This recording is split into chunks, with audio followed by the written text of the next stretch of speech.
इतनी तकलीफों के बाद खुशी का तस्वुर भी अजीब लगता है। आज दुआ के लिए बेबी शावर पार्टी है, सरप्राइज है उसके लिए। तुम्हें देखकर दुआ खुश हो जाएगी। प्यारी बेगम, मेरी जान, इस दुनिया की सबसे कीमती चीज तुम हो मेरे लिए। आपने जिस नंबर प्लेट का कहा था उसके लिए आपका साइन चाहिए। अगर आपके पास वक्त नहीं तो मैं खुद आपके ऑफिस आ जाती हूँ।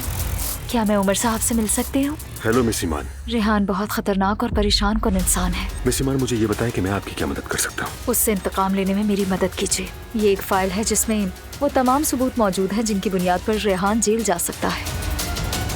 बाबा, आज आप कुछ डिफरेंट लग रहे हैं। कोई खास बात है क्या? आज पैसे मिल जाएंगे ना तुम्हें? हाँ, वो आज ही कंपनी से भेज देंगे। मेरा हिस्सा मत भूलना। अच्छा भाई, ले लीजिएगा। तो तुम तैयार हो? तैयार हूँ। जल्दी से एक विश तो करो। अजलान, यार कहाँ गायब हो गए हो तुम? अचानक ऐसे गायब हो गए जैसे जमीन निकल गई हो। एक बुरी खबर है तुम्हारे लिए। तुम्हारे माजी में जो भी गन था वो सब मेरे इल्म में है। सारे सबूत मेरे पास मौजूद है रेहान डियर। मैं तैयार हूँ, चल सकते हैं। जाओ फौरन और कोई ढंग के कपड़े पहन कर आओ। मैं तुम्हारे साथ नहीं जा रही, तुम अकेले ही चले जाओ। तुम भाड़ में जाओ। तुम भी भाड़ में जाओ। तुम्हारी ये ट्विंस ना मेरे हार्मोन्स के साथ बहुत छेड़छाड़ कर रहे हैं आजकल। शायद अनजाने में मैंने कुछ ज्यादा ही रिएक्ट कर दिया।